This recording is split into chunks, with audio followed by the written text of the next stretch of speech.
മന്ത്രി ഗണേഷ് കുമാർ ഇപ്പോൾ പിണറായി വിജയൻ്റെ കൂടെ ഇരുന്ന് മന്ത്രിസഭാ യോഗത്തിൽ പങ്കെടുക്കുകയാണ്. പിണറായി വിജയനെ സംബന്ധിച്ച് പിണറായി വിജയനെക്കുറിച്ച് രാഷ്ട്രീയമായി ഒരുപാട് ആക്ഷേപങ്ങളൊക്കെ ഉണ്ട്. എന്നാലും പിണറായി ഒരിക്കലും ഒരു പെണ്ണ് കേസിൽ പ്രതിയായിട്ടില്ല. പിണറായിയെക്കുറിച്ച് അത്തരം ഒരു ആക്ഷേപം പോലും ആരും പറയില്ല. പക്ഷേ പിണറായിയുടെ കൂടെ ഇന്ന് ഇപ്പോൾ ഇരുന്ന് മന്ത്രിസഭാ യോഗത്തിൽ ഇരിക്കുന്നത് കേരളം കണ്ട ഏറ്റവും കുപ്രസിദ്ധനായ ഒരു പെൺവേട്ടക്കാരനാണ്. മന്ത്രി ഗണേഷ് കുമാറിനെക്കുറിച്ച് ഇപ്പോൾ പരാതി വന്നിരിക്കുന്നത് മന്ത്രിയുടെ ഭാര്യ, ഇപ്പോഴത്തെ ഭാര്യയായ ബിന്ദുവിൻ്റെ പേരിലാണ്. 2013 തന്നെയായിരുന്നു യാമിനി തങ്കച്ചി എന്ന് പറയുന്ന അന്നത്തെ ഭാര്യ. ഇയാളുടെ സ്ത്രീ വേട്ട സംബന്ധിച്ച് പരാതികൾ പറയുകയും പിന്നീട് നമ്മൾ കണ്ടു മന്ത്രിയുടെ മുഖമൊക്കെ അടിച്ച് പരത്തി കലക്കി അയാൾ ചോര ഒലിപ്പിച്ച് നിൽക്കുന്ന ഒരു ചിത്രം കണ്ടു. 2013 സമാനമായ ചിത്രം 2026 ആവർത്തിച്ചിരിക്കുകയാണ്. ഇപ്പോൾ ഇന്ന് രാവിലെ വലിയ നാടകീയമായ സംഭവം ഉണ്ടായി. മന്ത്രിയുടെ ഭാര്യ വന്നിട്ട് പറയുന്നു, ഞാനെല്ലാം പറഞ്ഞ് കോംപ്ലിമെൻറ്റ്സ് ആക്കി, ഞാൻ എൻ്റെ ഭർത്താവിനോട് ക്ഷമിച്ചിരിക്കുന്നു.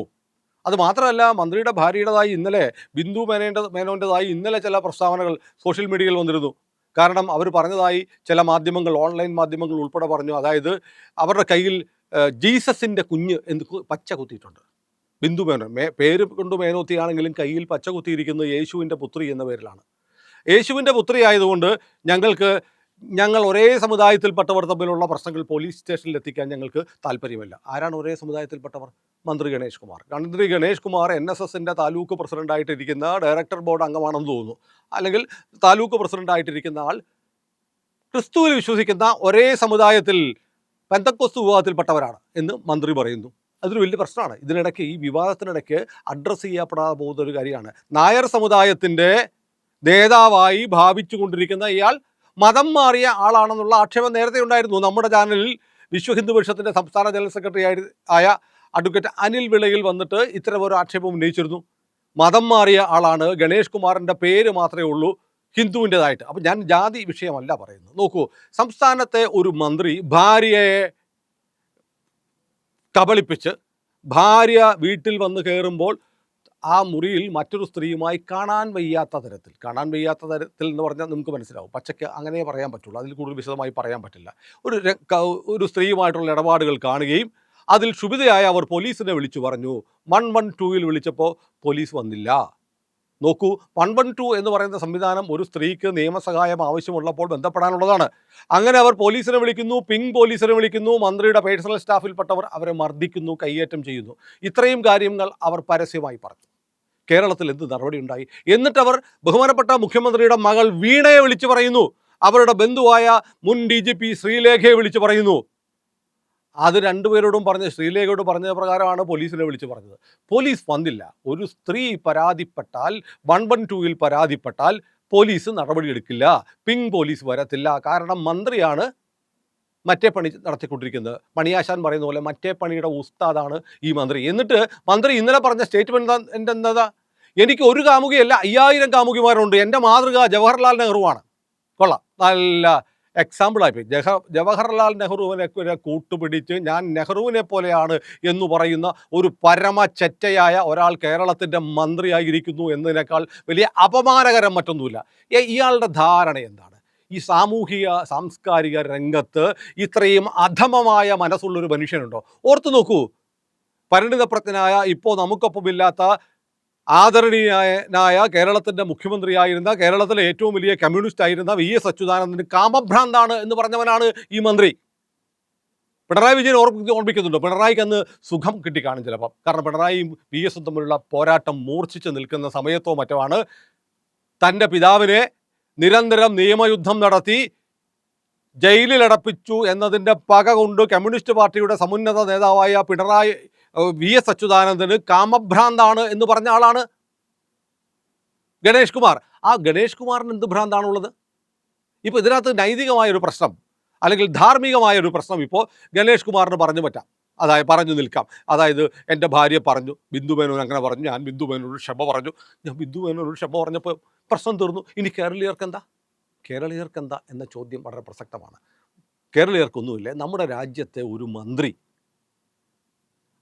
ഭാര്യ വീട്ടിലില്ലാത്ത സമയത്ത് ഭാര്യയും ഭർത്താവും കിടക്കുന്ന കിടപ്പുമുറിയിൽ ആ കട്ടിലിൽ വേറൊരു സ്ത്രീയെ കൊണ്ടുവന്ന് അവിഹിത വീഴ്ച നടത്തിയാൽ, അത് തെളിയിക്കപ്പെട്ടാൽ, അത് ഭാര്യ കണ്ട് വീഡിയോ എടുത്താൽ, അതേക്കുറിച്ച് ലോകത്തോട് ഭാര്യ തന്നെ വിളിച്ചു പറഞ്ഞാൽ, ഇവനെ മന്ത്രിയായിട്ട് പിന്നെ നമ്മൾ ചുമക്കണോ?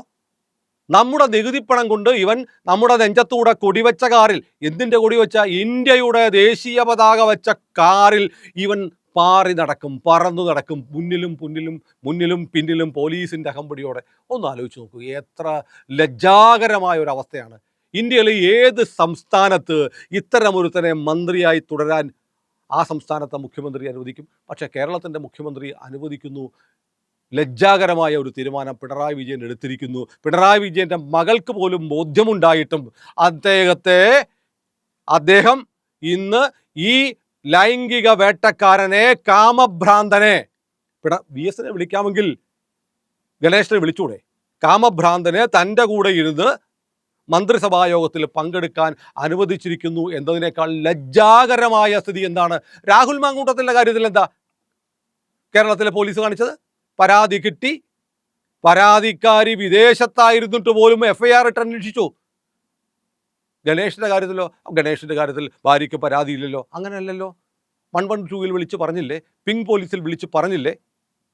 മാത്രമല്ല, മന്ത്രിയുടെ പേഴ്സണൽ സ്റ്റാഫിൽപ്പെട്ടവർ തന്നെ കായികമായി ഉപദ്രവിച്ചു എന്നവർ പരാതി പറഞ്ഞില്ലേ? അതെല്ലാം അവർ ഇന്നത്തെ ഏഷ്യാനെറ്റിന് കൊടുത്ത അഭിമുഖത്തിൽ ഭർത്താവിനോട് ക്ഷമിച്ചിരിക്കുന്നു എന്ന് പറയുന്ന അഭിമുഖത്തിൽ പോലും ആവർത്തിക്കുന്നുണ്ട്. ഈ മാർച്ച് 8-ാം തീയതി ലോക വനിതാ ദിനമായിരുന്നു.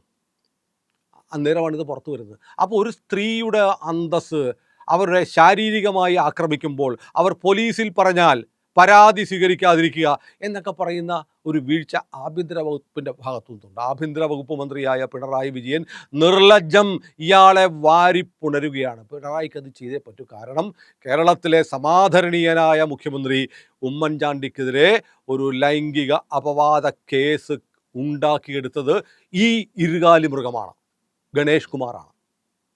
ഗണേഷ് നല്ല മന്ത്രിയാണെന്നൊക്കെ പറയുന്ന ആളുണ്ട്. KSRTCയിൽ പുതിയ ടെക്നോളജിയുള്ള ബസ്സുകളൊക്കെ യാത്രാ സൗകര്യമൊക്കെ വിപുലപ്പെടുത്തുന്നതൊക്കെ ഉണ്ടായിരിക്കാം. പക്ഷേ ആ മനുഷ്യൻ്റെ ധാർമ്മികമായൊരു പ്രശ്നം എന്താണ്? അയാളെ എങ്ങനെ കേരളത്തിലെ ഒരു വനിതയ്ക്ക് അയാളെ എങ്ങനെ പോയി കാണാൻ പറ്റും? എന്നിട്ട് നിർലജ്ജം ഈ കാമഭ്രാന്തനെന്ന് VS വിളിച്ച ഈ മനുഷ്യൻ പറയുകയാണ്, കഴിഞ്ഞ പ്രാവശ്യം എൻ്റെ ഭാര്യ 10-28 പേജുള്ള ഒരു പുസ്തകം ഉണ്ടാക്കി കേസ് കോടതി കൊടുത്തു. അതായത് ഡിവോഴ്സ് കേസിന് അവർ കൊടുത്ത പരാതിയെക്കുറിച്ചാണ് പറഞ്ഞത്. എന്നിട്ട് എനിക്ക് 10,000 വോട്ടിൻ്റെ ഭൂരിപക്ഷം കിട്ടി. നാണമില്ലേ ഇയാൾക്ക്? വോട്ട് കുത്തിയ ആ മണ്ഡലത്തിലെ പത്തനാപുരത്തെ ജനങ്ങളെ കളിയാക്കുകയാണ്. ഞാൻ പെൺവേട്ടക്കാരനാണ് എന്നറിഞ്ഞിട്ടും മറ്റൊരു സ്ത്രീയുടെ ഭർത്താവ് എന്നെ കായികമായി ആക്രമിച്ച് എൻ്റെ കണ്ണ് അടിച്ച് കലക്കി, മൂക്കിലൂടെ ചോരയൊലിച്ച് മുഖം നീര് വെച്ചിരുന്നിട്ടും ഈ പത്തനാപുരത്തുകാർ എനിക്ക് 10,000 വോട്ടിൻ്റെ ഭൂരിപക്ഷം തന്നു. എൻ്റെ ഭാര്യ അവളുടെ കൺമുന്നിൽ വെച്ച് വേറൊരു സ്ത്രീയുമായി ഞാൻ അഭിഹിതത്തിൽ ഏർപ്പെടുന്നത് ഭാര്യ കണ്ടുപിടിച്ചെങ്കിൽ എനിക്ക് പത്തനാപുരത്തുകാർ 25,000 വോട്ടിൻ്റെ ഭൂരിപക്ഷം നൽകുമെന്നായിരിക്കും ഇയാൾ പറയുന്നത്. നാണമില്ലേ ഇയാൾക്ക്? വോട്ട് ചെയ്യാനിരിക്കുന്ന സമ്മതിദായകരെ എന്നാണ് വിനയപൂർവ്വം എനിക്ക് ചോദിക്കാറുള്ളത്. ഇങ്ങനെയുള്ള വിഴുപ്പ് ഭാണ്ഡങ്ങളെ എന്തിനാണ് പേറുന്നത്? ജനാധിപത്യം എന്ന് പറയുന്നത് ഒരു മാതൃകയുണ്ട്. ഒരു ലൈംഗിക വൃത്തി എന്നൊക്കെ പറയുന്ന ഒരാളുടെ സ്വകാര്യ വിഷയമായിരിക്കാം. ഇപ്പോൾ പല ആളുകൾക്കും ഇത്തരം ബന്ധങ്ങളൊക്കെ ഉണ്ടായിരിക്കാം. അതൊന്നും ഒരു കുറ്റമാണോ എന്ന് ചോദിച്ചാൽ നമ്മുടെ നിയമം പറയുന്നത് ക്രൈം അല്ല എന്നാണ് പറയുന്നത്. രണ്ടുപേർക്കും ഉഭയസമ്മതപ്രകാരമാണെങ്കിൽ ഇറ്റ്സ് നോട്ട് എ ക്രൈം എന്ന് സുപ്രീം കോടതി പറഞ്ഞിട്ടുണ്ട്. മറ്റൊരാളുടെ ഭാര്യയാണെങ്കിൽ പോലും മറ്റൊരാളുടെ ഭർത്താവാണെങ്കിൽ പോലും അത്തരം ബന്ധങ്ങളിൽ ഏർപ്പെടുന്നതിന് കുറ്റമായിരുന്നു ഇന്ത്യൻ ശിക്ഷാ നിയമത്തിൽ. പക്ഷേ ചന്ദ്രചൂഡിൻ്റെ കാലത്ത് അത് കുറ്റമല്ലാതാക്കിക്കൊണ്ട് വോക്കിസത്തിൻ്റെ ഏറ്റവും വലിയ ഒരു തലം ഇന്ത്യയിൽ തുറന്നു വെച്ചപ്പോൾ അത് കുറ്റമല്ലാതായി മാറി. ആർക്കും ആരുടെ കൂടെയും പോകാം, ശരിയാണ്. പക്ഷേ നമ്മളൊരു മന്ത്രിസ്ഥാനത്ത് കാണുന്ന ഒരാൾ മാതൃകാ പുരുഷനായിരിക്കണമെന്നൊരു സങ്കല്പം, അതോ വ്യഭിചാരിക്കും പെൺവെട്ടക്കാർക്കും ഈ രാജ്യത്ത് മന്ത്രിയാകാമെന്നാണോ? ഒരു മന്ത്രിയെക്കുറിച്ചുള്ള ഒരു പ്രതിച്ഛായ ഉണ്ടല്ലോ, പ്രതിച്ഛായ എന്ന് പറയുന്നൊരു സാധനമുണ്ട്. അത് തകർന്നു പോയി കഴിഞ്ഞിട്ട് പിന്നെ അയാളെ ചുമക്കുക എന്ന് പറയുന്നത് വലിയ വലിയ കഷ്ടമാണ്. ഏതായാലും പിണറായി വിജയൻ, ഞാൻ ഇപ്പോഴും വിശ്വസിക്കുന്നു പിണറായി വിജയൻ ആദർശധീരൻ എന്ന് 100% ഒന്നും വിളിക്കാൻ പറ്റില്ലെങ്കിലും അദ്ദേഹം അധികാരത്തിന് വേണ്ടി ഒരുപാട് കോംപ്രമൈസ് ചെയ്ത ആളാണ്. അദ്ദേഹത്തിൻ്റെ മകളെ വിളിച്ച് പറഞ്ഞതല്ലേ ഈ പരാതി? മകൾ അച്ഛനോട് പറഞ്ഞിട്ടുണ്ടാവില്ലേ?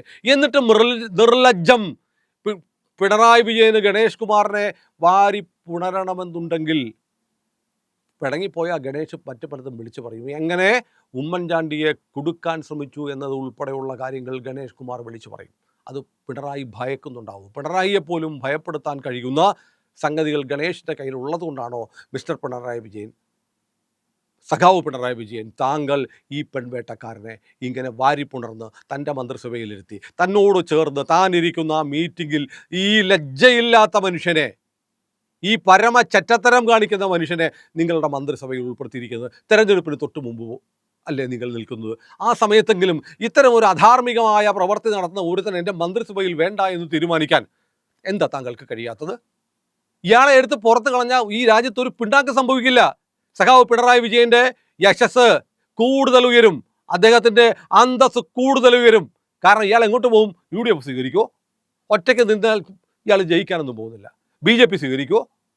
രാഷ്ട്രീയമായി ഇതുപോലെയുള്ള തെമ്മാടികളെ, വ്യഭിചാരികളെ അവസാനിപ്പിക്കാനുള്ള ഒരു സന്ദർഭം നമ്മുടെ മുന്നിൽ വന്നിട്ട് പിണറായി അത് ഉപയോഗിക്കുന്നില്ല എങ്കിൽ പിണറായി ഗണേഷ് കുമാറിനെ പേടിക്കുന്നു എന്നാണ് കരുതിക്കൊണ്ടിരിക്കുന്നത്. ഗണേഷിൻ്റെ പേടിയാണ് പിണറായി എങ്കിൽ കഷ്ടമാണ് പിണറായി വിജയൻ. നിങ്ങൾ എന്ത് മുഖം വെച്ച് ഉളുപ്പില്ലാതെ ഈ തെരഞ്ഞെടുപ്പിനെ നേരിടും? ഈ തെരഞ്ഞെടുപ്പ് കാലത്തുണ്ടാക്കിയ കഥയാണെന്നൊന്നും പറയാൻ പറ്റില്ല. കാരണം ഇത് പറഞ്ഞത് അയാളുടെ ഭാര്യയാണ്. അയാളുടെ ഭാര്യ അതിൻ്റെ വിഷ്വൽസ് എടുത്തു. ഇനി ആരാണ് ആ സ്ത്രീ എന്നുള്ള ചോദ്യം ബാക്കിയാവുന്നുണ്ട്. നമ്മുടെ പേരൊന്നും പുറത്ത് വന്നിട്ടില്ലെങ്കിലും പല പേരുകൾ പറയുന്നുണ്ട്. ഒരു NSS നേതാവിൻ്റെ മകളാണെന്നുള്ള കഥയുണ്ട്. അതല്ല, ഗണേശൻ വലിയ താല്പര്യമെടുത്ത് ഒരു കൊലക്കേസിലെ പ്രതിയെ ജയിലിൽ നിന്ന് ഇറക്കിക്കൊണ്ട് വന്നിരുന്നു. ആ സ്ത്രീയാണ് എന്ന് പറയുന്നവരുമുണ്ട്. ഏതായാലും കൃത്യമായ അന്വേഷണത്തിൽ ഈ സ്ത്രീയുടെ പേരും ഒക്കെ പുറത്തു വരും, ഇന്നല്ലെങ്കിൽ നാളെ പുറത്തു വരും. പക്ഷേ അപ്പോഴും ഓർമ്മിക്കേണ്ടുന്നൊരു കാര്യമുണ്ട്.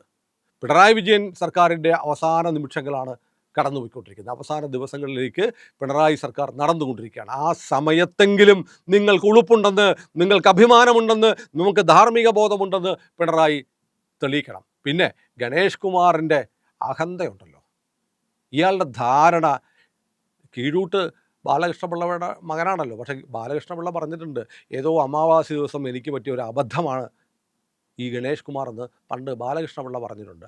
അപ്പൻ തള്ളിപ്പറഞ്ഞ മകനാണ് ഗണേഷ് കുമാർ. എന്തായിരുന്നു അയാളുടെ ഭാഷ?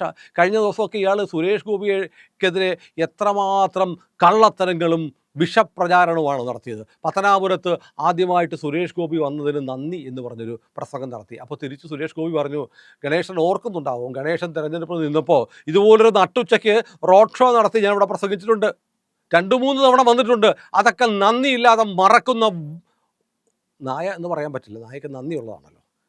ഒരു മനുഷ്യനാണ്, ഒരു മനുഷ്യ മൃഗമാണ് ഗണേഷ് കുമാർ എന്ന് പറയാതെ തരാം. അയാൾ എത്ര നല്ല അഡ്മിനിസ്ട്രേറ്റർ ആയിരിക്കട്ടെ, എത്ര നല്ല ഭരണാധികാരി ആവട്ടെ, എത്ര നല്ല മന്ത്രി ആയിരിക്കട്ടെ, KSRTയെ ഉടലോടെ സ്വർഗത്തിൽ എത്തിച്ചുതിരിക്കട്ടെ, ഒരു മനുഷ്യൻ ജീവിതത്തിൽ പുലർത്തുന്ന മിനിമം മര്യാദയില്ലേ, ധാർമ്മികതയില്ലേ? എന്നിട്ട് നിർലജ്ജം പറയുകയാണ് എനിക്ക് 5000 കാമുകിമാരുണ്ടാകുമെന്ന്. അതൊക്കെ എൻ്റെ സ്വന്തം വ്യക്തിപരമായ കാര്യമാണ്. എങ്കിൽ ഇയാളത് നിർത്തിയിട്ട് ഞങ്ങളുടെ മന്ത്രിയാണെന്ന് പറഞ്ഞ് നടക്കാതിരിക്കണം മിസ്റ്റർ. രാജിവെച്ച് പുറത്തു പോകണം. ഇയാൾക്ക് അന്തസ്സുണ്ടെങ്കിൽ ഇയാൾ ഒരു നിമിഷം കസേരയിലേക്ക് അതില്ലല്ലോ, പിന്നെ പറഞ്ഞിട്ട് കാര്യമില്ല. അന്തസ്സുണ്ടോ എന്ന് ഞാൻ ചോദിക്കുന്നത് ഇയാൾക്ക് വോട്ട് കുത്താൻ പോകുന്ന, വീണ്ടും മത്സരിക്കുമ്പോൾ നിർലജ്ജം ഈ മനുഷ്യ മൃഗത്തിന്, ഞാൻ ഒരുപാട് തവണ ആവർത്തിച്ച പദമാണ്, ഈ മനുഷ്യ മൃഗത്തിന് വോട്ട് കുത്താൻ പോകുന്ന അയാളുടെ മണ്ഡലത്തിലെ വോട്ടർമാരോടാണ് എനിക്ക് ചോദിക്കാനുള്ളത്. ലജ്ജയില്ലേ നിങ്ങൾക്ക് ഇത്തരം ഒരാളെ നിങ്ങളുടെ ജനപ്രതിനിധിയായി ചുമക്കാൻ, ഇനിയും ചുമക്കാൻ? നിങ്ങൾ വോട്ട് കുത്തുമെങ്കിൽ നിങ്ങൾ അയാളെക്കാളും ഒട്ടും മോശമല്ല എന്ന് എനിക്ക് പറയേണ്ടി വരും.